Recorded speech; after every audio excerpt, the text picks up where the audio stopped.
본 방송에서 제공하는 투자 정보는 투자 판단에 대한 조언입니다. 방송에서 제공하는 주식의 가치, 가격 상승 및 가격 하락에 대해서는 방송사에서 보장하지 않습니다. 이 시각 헤드라인 뉴스입니다. 국내 채권 전문가 5명 가운데 4명은 모레 열리는 한국은행 금융통합위원회에서 기준금리 인상이 이뤄질 것으로 내다봤습니다. 한국금융투자협회는 국내 채권 보유와 운용 업무 종사자 200명을 대상으로 설문조사한 결과 응답자 100명 중 82%가 한국은행이 이달에 기준금리를 연 1.5%로 인상할 것이라고 응답했다고 밝혔습니다. 응답자들은 또 위축된 소비심리가 부담 요인으로 작용하고 있지만 지난달 금리 인상을 주장하는 소수 의견이 등장했고 경제 성장률 전망치가 상향 조정돼 연내 인상 가능성이 크다고 봤습니다. 올 3분기 1인 가구의 소득이 약 4년 만에 가장 큰 폭으로 줄어든 것으로 나타났습니다. 통계청 자료를 보면 지난 3분기 1인 가구 소득은 167만 7천 원으로 1년 전보다 6만 1천 원, 3.51%나 감소했습니다. 지난 2013년 4분기 3.54%가 줄어든 이후 약 4년 만에 가장 큰 폭으로 줄어든 셈인데요. 1인 가구 소득이 줄어든 것은 소득 가운데 가장 비중이 큰 근로소득이 4.4%나 줄었기 때문으로 1인 가구의 근로소득은 올해 1분기 1.48% 줄어든 이후 3분기 연속 감소세입니다. 울산 1공장 사업부의 파업 선언으로 소형 SUV 코나를 생산하는 현대자동차 울산 1공장 생산 라인이 이틀째 멈춰서 있습니다. 현대차 울산 1공장 노사는 최근 돌풍을 일으키고 있는 소형 SUV 코나를 11라인에서 양산해왔으며 지난달부터 12라인에 투입하기 위한 협의를 이어왔지만 인력의 1인당 작업시간인 맨아워 협의 과정에서의 마찰로 인한 것으로 노조 갈등이 지속되고 있습니다. 현대차는 노조 파업이 연말까지 계속될 경우 올해 1조 원대 매출 차질이 발생할 것으로 우려하고 있습니다. 사드 배치를 이유로 끊겼던 중국 단체 관광객 6허가 금한령 이후 처음으로 제주에 들어올 예정이었지만 이것이 무산된 것으로 확인됐습니다. 관계자에 따르면 중국 단체 관광에 대한 언론 보도가 현지에서 나온 뒤 중국 측 송객 업체에서 부담을 느껴 취소한 것으로 알려지고 있습니다. 사드 배치는 아직 변한 것이 아닌데 금한령을 풀어주냐는 식의 중국 내 반발을 의식한 것으로 풀이됩니다. 하지만 조만간 중국 정부에서 금한령을 해제해줄 것 같은 조짐이 보인다고 덧붙이기도 했습니다.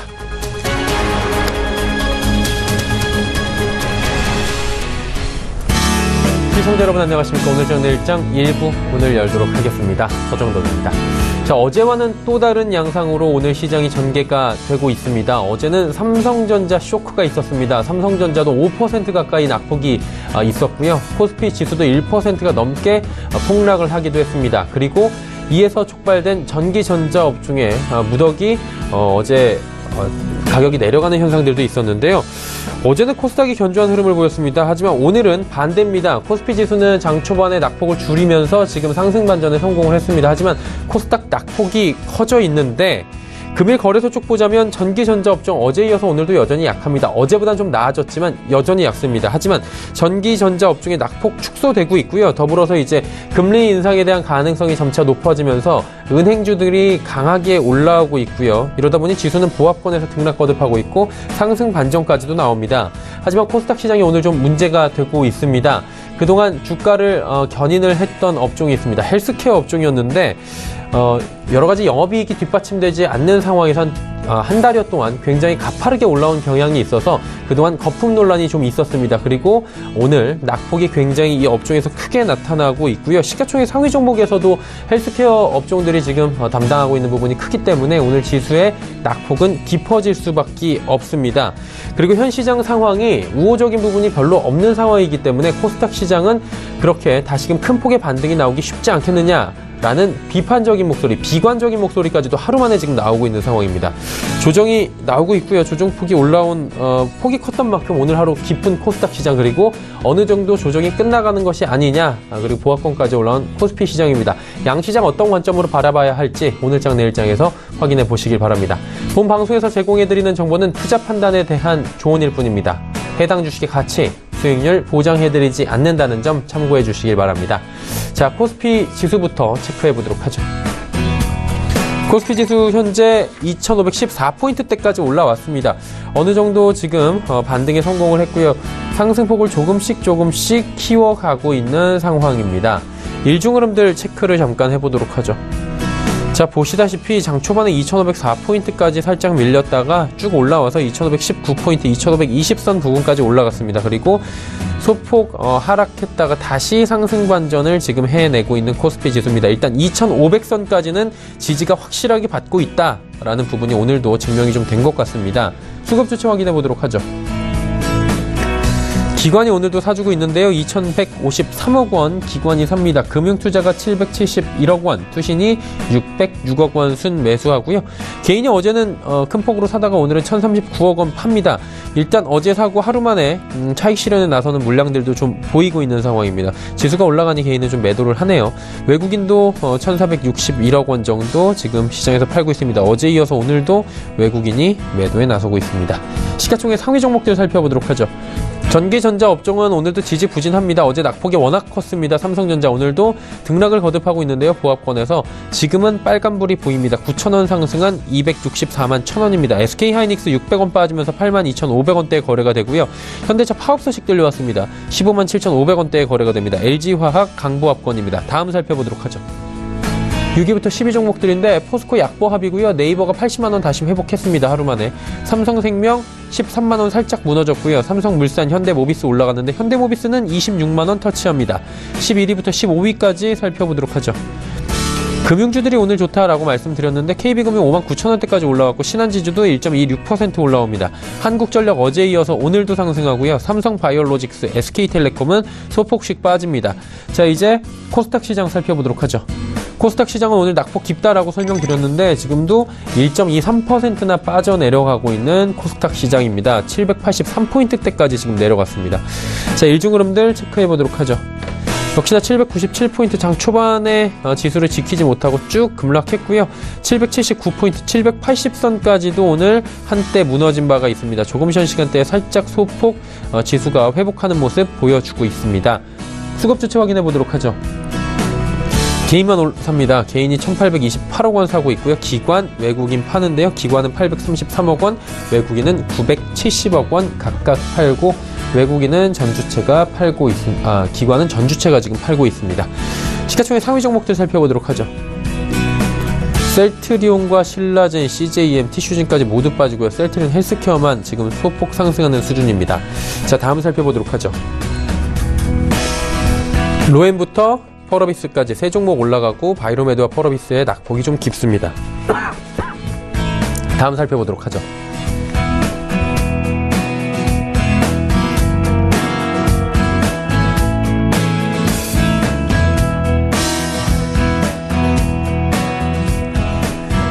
자, 코미팜, 포스코캠텍, SK머티리얼즈, 슈젤 모두 빠지고요. 셀트리온 제약만 오늘 3.97% 올라가고 있습니다. 원달러 환율 살펴보도록 하죠.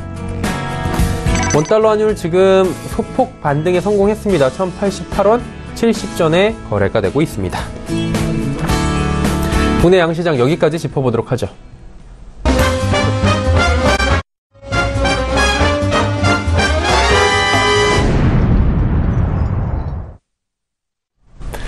자, 오늘장 이슈 바로 짚어보도록 하겠습니다. 유한타증권 메가센터 분당점의 백인범 대리입니다. 안녕하세요. 네, 안녕하십니까. 일단 오늘 시장도 쉽지 않아 보입니다. 어제하고는 정반대 흐름이 지금 나오고 있는데 그동안에 좀 각광을 받던 코스닥 시장이 오늘 급락세가 나오고 있는 상황입니다. 업종별 흐름이나 특이점들 한번 세세히 짚어볼까요?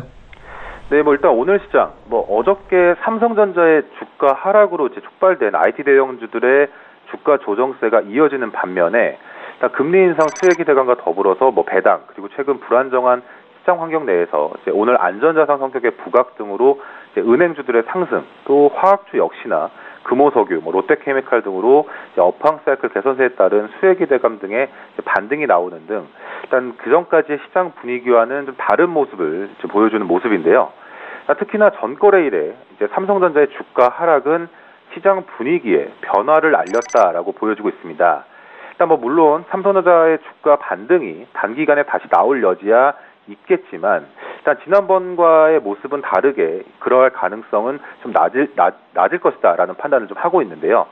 일단 외국인 기관이 전반적으로 차익 실현을 전체적으로 하는 모습으로 일단 어제의 모습 이후에 투자 심리가 좀 바뀌면서 그간에 급등이 나왔던 종목들 내에서 낙폭이 좀 많이 나오는 등 특히나 기술주와 제약바이오 업종 내 그간 상승을 이끌던 종목들의 급락세는 다시금 시장 흐름은 바뀔 것이다라는 흐름을 오늘 좀 다시 보여준 것이 아닌가라고 좀 보여주고 있습니다. 일단 오늘 같은 경우에는 은행주 반등과 화학주, 특히 금호석유를 필두로 한 주가 상승세가 지속되는 점에 주목하시면 좋을 듯하고요. 일단 뭐 그간의 상승에 부담스러워하시기보다는 시장 분위기 변화 속에 오늘 상승세가 두드러지는 종목에 동참하는 전략 역시 현재 시장 내에선 효율적인 투자 방안일 거란 것을 금일 시장에서 다시금 보여준다라고 좀 해석을 하고 있습니다. 일단 뭐 금일 특징 종목으로 당연히 금호석유를 좀 꼽을 수가 있겠고요.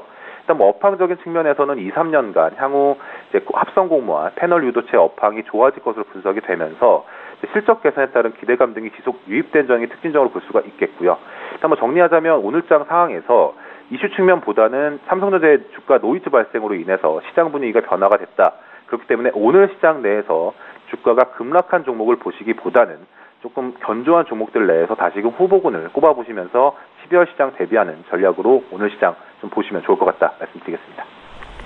네, 오늘 장에 특히나 이제 하락에 대한 그리고 상승하는 업종들 좀 짚어주신 것 같은데 이 외에도 짚어볼 만한 특징이나 뭐 이런 것들이 있습니까? 네, 일단 뭐 조금 더 좀 파고들다 보면은 일단 지난 거래일에 삼성전자의 이제 주가 하락 여파가 이제 오늘 시장에도 후폭풍으로 상당히 세게 작용하는 모습인데요. 일단 뭐 어저께 뉴스상으로 많이 보셨겠지만 일단 전일 외국계 증권사의 중립 리포트 그리고 또 환율에 따른 실적 감소 우려감 그리고 업황에 따른 피크 우려감 등이 주 요인이라고 보시면 될 것 같습니다. 일단 물론 삼성전자의 경우에는 이제 밸류에이션상 여전히 글로벌 업체들에 비해서 여전히 저평가라는 인식에는 동감은 하지만 시장 트렌드를 쫓는 입장에서는 전일의 하락은 어찌 보면 삼성전자의 주가 흐름에 노이즈가 발생한 것이다라고 좀 볼 수가 있겠습니다. 일단 뭐 지난번처럼 앞서 말씀드렸다시피 단기간에 지난번 사례처럼 바로 하락폭을 되돌리면서 상승 추세로 전환하기엔 매우 힘들어 보이는 상황이고요. 일단 이에 따른 대안을 좀 강구하시는 게 좋지 않나 생각을 하고 있습니다. 일단 즉 삼성전자를 필두로 한 IT 대형주에 대한 접근은 잠시 보류하시면서 이에 따른 출구는 중소형주 가운데서 좀 찾아보시는 전략이 첫 번째다라고 보시면 될 것 같고요. 일단 뭐 중소형주 가운데에서는 4차 산업 바이오 관련주를 좀 보셔야겠지만 중소형주에 대한 부담이 있는 투자자라면 이번 시나리오로 이제 업황이 빅사이클로 접근하고 있는 화학업종 내 종목에서 해답을 찾는 것도 좋은 방안이다라고 생각을 하고 있습니다. 뭐 정리하자면 이제 IT 대형주에 대한 관점은 전일 삼성전자로 인한 노이즈가 발생한 만큼 보수적으로 접근하자. 그리고 대안으로는 중소형주 내에선 4차 산업, 바이오주 관련주, 그리고 대형주 가운데선 화학주 일부 가운데 무난한 종목은 금호석유와 롯데정밀화학, 롯데케미칼 등을 좀 관심 있게 보시면 좋겠다라는 의견 드리겠습니다. 자, 오늘장 관심 종목 짚어주셨습니다. 그렇다면 이제 내일 또 생각을 해봐야 됩니다. 수요일장의 전략 어떤 식으로 가져갈까요? 네, 일단 시장 불안정해지고 있습니다. 이제 이럴 때일수록 어느 정도 좀 안전자산 성격의 좀 종목에 투자하신 게 맞지 않나 생각을 하는 의견에서 지주사에 대한 관심은 유효하다라고 좀 먼저 말씀을 드리고 싶고요. 일단 뭐 지주사 관련해서는 뭐 정부 정책 또 이에 따른 주주 환원이 강화되는 그런 모양새가 좀 상당히 좋게 나오고 있는 모습이다라고 보시면 될 것 같습니다. 일단 이런 점뿐 아니라 지주사 전반적으로 실적이 올해 대비해서 내년 역시도 실적이 상향될 것으로 보여지고 있기 때문에 지주사 내에서 좀 계속적으로 관심을 기울이시는 전략이 내일 시장 전략에 좀 바람직하지 않나라고 보여지고 있고요. 일단 뭐 이 가운데 내에서는 뭐 SK와 CJ 이 두 개의 지주사를 좀 주목을 하고 있습니다. SK 같은 경우에는 뭐 상장 자회사와 비상장 자회사의 기업 가치 균형도 역시나 좋은 상황이고요. 일단 뭐 실트론 같은 경우에도 6,200원의 인수 후에 3개월 만에 2조 원 이상의 기업 가치 평가를 기록한 만큼 자회사들의 가치가 증가한 점, 그리고 또 바이오 부분의 파이프라인 가치가 1조 원 이상 평가받는 등 최근에 제약 바이오 업종에 대한 긍정적 관점에서 지주사 SK 역시 수혜가 볼 수 있는 포인트다라고 볼 수가 있겠고요. 그리고 두 번째로 CJ의 경우에는 뭐 상장 자회사들 실적 역시나 좋고 주가가 역시나 턴어라운드 하고 있는 점과 더불어서 최근 중국 관련 소비 관련주로도 부각을 받고 있다. 그리고 또 비상장 관련주인 CJ 올리브 네트워크스의 상장 기대감에 따른 상장 후에 2조 원 이상의 시가총액이 기대된 점 역시 지주사 가운데에서 좀 관심 있게 지켜보시면 좋겠다라는 의견 드리겠습니다. 내일은 지주사 쪽을 한번 관심 있게 보자라는 전략들 짚어주셨습니다. 오늘 여기까지 듣도록 하겠습니다. 네, 감사합니다. 네, 유한타증권 메가센터 분당점 백인범 대리였고요. 이슈 칼럼 바로 이어집니다.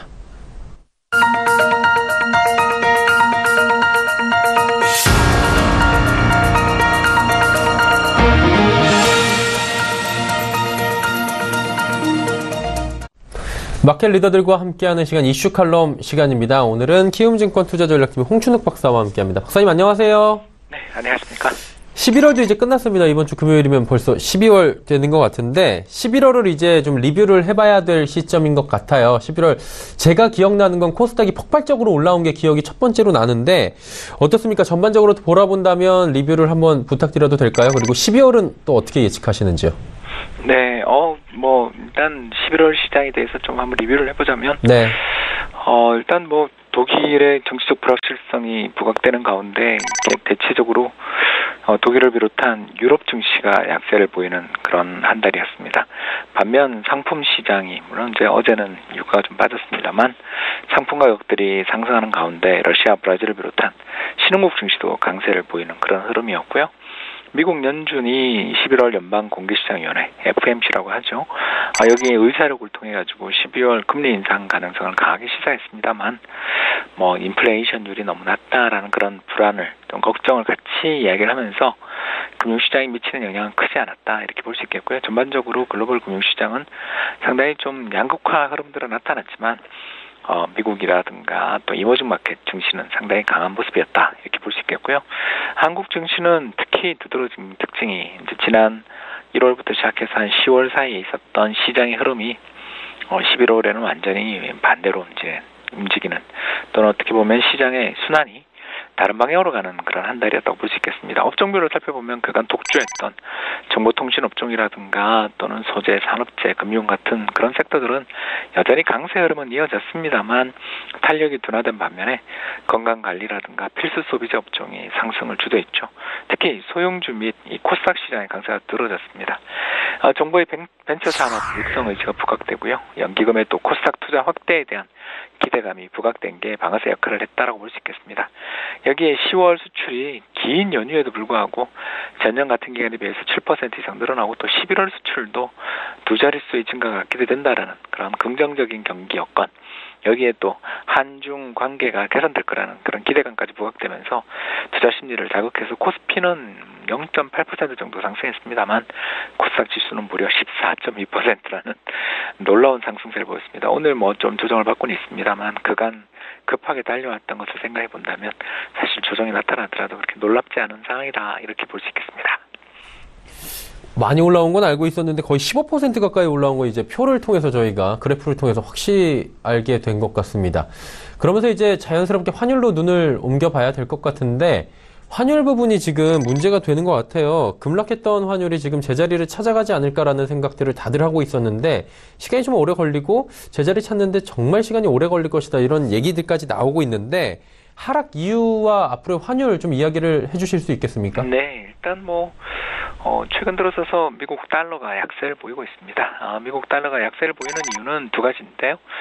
첫 번째는 이제 미국의 연준이 아까 말씀드린 것처럼 12월 달에는 금리를 인상하겠습니다 이렇게 이야기를 했었습니다만 대신 향후 장기적인 어떤 물가 전망 이런 부분에 대해서 의구심을 표명하면서 투자자들이 자연스럽게 12월에 금리를 인상할지 모르지만 내년 금리 인상이 생각보다 더디게 이루어지는 거 아닌가요? 이런 질문들이 나오기 시작했다는 거죠. 더 나아서 이 트럼프 대통령의 세제 개혁에 대한 기대로 이 달러가 좀 강세를 보였던 것들이 최근에 이제 다시 약세로 돌아서게 됐다라는 겁니다. 미 상원과 하원의 이 법안들이 또 시각차도 좀 있고요. 또 현실적으로 이게 정말 시간 내에 통과가 되겠느냐라는 그런 우려 섞인 목소리들이 제기되면서부터 달러가 최근에 약세를 보이면서 지난 10월 말 대비해서 11월 달까지 거의 한 2% 정도 달러가 약세를 보였습니다. 이렇게 달러가 약세를 보인다는 이야기를 거꾸로 하면 다른 통화가 강세라는 그런 의미가 되겠죠. 더 나아가서 여기에 이제 국제통화기금 IMF가 우리나라 성장률을 기존 3%에서 3.2%로 이렇게 상향 조정하는 등 경기에 대한 낙관론이 강화됐고요. 여기에 한국은행이 이제 곧 열립니다만 금융통화위원회에서 11월 금융통화위원회에서 기준금리를 현행 1.25%에서 1.5%로 0.25%포인트 금리 인상하는 거 아니냐? 이런 이야기가 나오면서 자연히 이 금리를 인상하는 강세 통화에 대한 배시 시장에 높아졌다고 볼 수 있겠고요. 특히 한국은행이 캐나다 중앙은행이랑 통화 수합 체결한 것도 긍정적이었죠. 그래서 규모와 만기 모두 제한을 두지 않는 무한대의 조건이 아니었습니까? 그래서 이 신용도가 높은 이 선진국 G7에 들어가는 나라가 이 캐나다인데, 캐나다와의 무제한 통화 사업 체결 등으로 인해 가지고 우리나라 경제가 상당히 선진국 수준이다라는 것에 대한 어떤 좀 인식이 확대된 것도 있지만, 더 나아가서 1997년이나 또는 2008년 같은 이 금융시장이 크게 움직이면서 외화 유동성이 일시적으로 조금 마르는 시기에 충분히 이 나라들로부터 도움을 받지 않겠냐라는 그런 기대감까지 부각이 된 게 환율 하락의 요인이었다고 볼 수 있겠습니다. 물론 직접적 요인이야. 당연히 외국인이 코스피 시장에서만 1조 4천억, 그리고 코스닥 시장에서만 4천억 넘게 순매수하는 등 이 적극적인 순매수가 나타난 게 가장 환율 하락의 원인이었다고 볼 수 있겠고요. 반대로 오늘같이 외국인이 조금이라도 우리나라 주식을 좀 매도하는 그런 날에는 확실히 환율이 하락 압력이 좀 둔화되는 것을 우리가 발견할 수 있는 걸 보면, 역시 우리나라가 꽤 경기가 좋고, 더 나아가서 한국 경제에 대한 외국인들의 평가가 좀 개선된 게 우리나라 환율 하락의 원인이었다라고 볼 수 있겠습니다. 환율 하락의 원인이 그러니까 비단 한 가지로만 볼 수 없고 복합적인 요인으로 이렇게 잘 설명을 해주셨는데, 이제 시장에서 궁금한 건 그거죠. 환율이 1085원대에서 지지받고 지금 계속 이 부근에서 움직이고 있거든요. 추가 하락에 대해서 1040원대까지 열어놓으신 분들도 계신 것 같던데, 어떻게 보십니까? 추가 하락 가능하다고 보십니까? 네, 일단 추가 하락의 압력들은 연내는 그렇게 저는 크진 않다고 보는데, 내년 초가 또 걱정입니다. 일단 최근에 환율 하락을 이끌었던 요인들이 이 내년이라고 해서 별로 이게 달라질 것 같지가 않다라는 게, 이게 좀 걱정이죠. 일단 미국 달러가 이게 강세로 가야 되는데, 이게 내년 3월에 미 연준 의장, 현행 연준 의장인 이제 옐런 의장이 파월 의장으로 이제 교체가 되는데요. 문제는 이제 새롭게 임명되는 연준 의장 입장에서 임명되자마자 공격적으로 금리 인상할 가능성은 그렇게 낮지 않냐, 이런 이야기들이 시장에서 좀 많이 나오고 있다라는 게 첫 번째 좀 문제가 될 것 같고요. 두 번째는 최근에 그 EMBI 스프레드, 그러니까 이머징 마켓 본드 인덱스 스프레드라는 게 있습니다. 이게 뭐냐면 미국 국채 대비해서 같은 만기, 동일 만기에 이머징 국가 국채의 가상금리, 그러니까 가상금리라는 게 지표가 되는 금리 대비해서 금리를 얼마나 더 내야 됩니까? 이런 거죠. 우리가 은행이나 금융기관 가가지고 마이너스 통장 만들 때 경험하시잖아요. 그래서 시장에서 가장 신용도가 좋은 사람 대비해서 금리를 얼마나 더 내느냐, 이게 이제 바로 스프레드인데, 최근 들어서서 이머징 마켓, 이 EMBI 스프레드가 이머징 마켓의 그 채권 금리, 가상 금리가 최근에 굉장히 안정적인 흐름을 보여주고 있다는 거죠. 이게 뭘 뜻하냐? 투자자들 눈에 이머징 마켓이 상당히 안정적으로 보인다라는 그런 이야기가 되겠습니다. 여기에 더 나가서 우리나라 경제의 펀더멘탈에 대한 우려들도 많이 완화돼 있다라는 점, 이런 것들을 생각을 해본다면, 적어도 연준 의장이 취임해서 본격적으로 자기 색깔을 나타내는 내년 한 2분기 정도 전까지는, 그러니까 내년 한 1, 2, 3월까지는 환율이 추가적인 하락 압력을 좀 받지 않을까, 이런 생각들을 합니다만, 말씀하신 것처럼 최근 들어서서 외국인의 강력한 적극적 순매수가 조금 진정되는, 그러면서 우리나라 시장에서 업종별로 또 매도하고 매수하는 이런 모습을 보여주는 걸 감안해 본다면, 일단 환율의 급락 리스크는 조금 진정됐을지 모르지만 내년 상반기까지는 여전히 환율의 하락 기조는 유지되지 않겠냐, 저희들은 그렇게 생각을 하고 있습니다. 네. 일단은 찬바람 부는 3월 전까지는 지금 정도 수준, 그리고 하락의 압력도 여전히 존재한다라고 말씀해 주셨는데, 시간 참 빠른 게 달력 한 장 남습니다. 12월이 이번 주 금요일이면 당장 시작이 됩니다. 이제 연말 산타랠리 여러 가지 기대들 하고 계실 것 같은데, 12월 증시 어떻게 예상하고 계신지 또 궁금하네요. 네, 일단 12월 증시는 뚜렷한 색깔을 드러내기보다는 순환매 흐름이 나타나지 않겠나, 저는 그렇게 생각을 하고 있습니다. 지난 한 달, 이제 아까 방금 말씀드렸던 거는 이제 1월 1일부터 시작해서 11월 1일부터 시작해서 24일까지의 이제 주가 흐름이었다면, 지난 한 달 동안 놓고 봤을 때 코스피 200, 그러니까 우리나라를 대표하는 200개 종목의 지수는 1.6% 정도 상승했는데, 이 중에서 필수 소비재, 그러니까 이제 사람들이 이거 없이는 안 되는, 그러니까 음식료라든가 이런 것들이 여기 포함되는데요. 이런 필수 소비재는 10.9%, 그리고 더 나가서 헬스케어, 즉 건강관리 업종은 8.2% 상승하는 이런 모습을 보였습니다. 이 경기가 민감한, 경기에 어떻게 보면 연동되어 움직이는 경기 민감주의 랠리 속에서 소외되었던 이들 업종들이 반등할 수 있었던 건 결국 강력한 이익 모멘텀이 나타났기 때문이다라고 볼 수 있겠고요. 그게 아까 제가 말씀드린 중국과의 관계 개선에 대한 기대가 이런 바로 필수 소비재나 건강관리 업종까지 이어졌다고 볼 수 있겠습니다. 그래서 건강관리 및 필수 소비재 업종의 영업이익 전망치는 단 한 달 동안에 7.2%와 5.1% 상향 조정될 정도로 아주 가파르게 상향이 조정되고 있다는 것. 그리고 더 나아가서 이제 3분기 실적 발표 끝나면서 투자자들의 관심이 내년 이익 전망을 옮겨가고 있는데 내년 이익 전망치가 올해보다 더 좋아지는 연초 올해 대비해서 거의 한 14% 이상 성장할 것으로 예상된다는 점들을 감안해 보면 여전히 주식시장은 저는 긍정적이다. 다만 이제 뭐 종목별로 너무 주가가 강하게 상승을 했기 때문에 연말을 맞이해서 차익 실현하고자 하는 외국인 투자자들의 욕구들은 분명히 시장의 걸림돌이라고 생각됩니다만 일단 시장 자체는 계속 상승할 가능성이 있고 더 나아가 실적 전망들이 일부 주도 종목뿐만 아니라 다른 업종까지 확산되고 있다는 점을 생각해 본다면 순환 매입 가능성들은 여전히 열려있는 그런 한 달이 되지 않을까 기대해 봅니다. 네, 여전히 우호적인 환경에서 12월이 진행이 될 것이다 라고 긍정적인 코멘트 남겨주셨습니다. 오늘 말씀 잘 들었습니다. 네, 감사합니다. 키움증권 투자전략팀의 홍춘욱 박사와 이야기 나눠봤습니다.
오늘장, 내일장 일부 함께 하셨습니다. 잠시 뒤 2부 예고해드립니다. 라이브 매매타임 시간 준비가 되어 있고요. 100원의 정보 이용료 부과됩니다. 샵 0082번을 통해서 종목 상담 남겨주실 수도 있습니다. 함께 하시는 분들 헌터스 경제연구소의 김진석 소장, DB금융투자증권 범어지점의 김치균 대리 두 분과 2부에서 뵙도록 하겠습니다. 고맙습니다.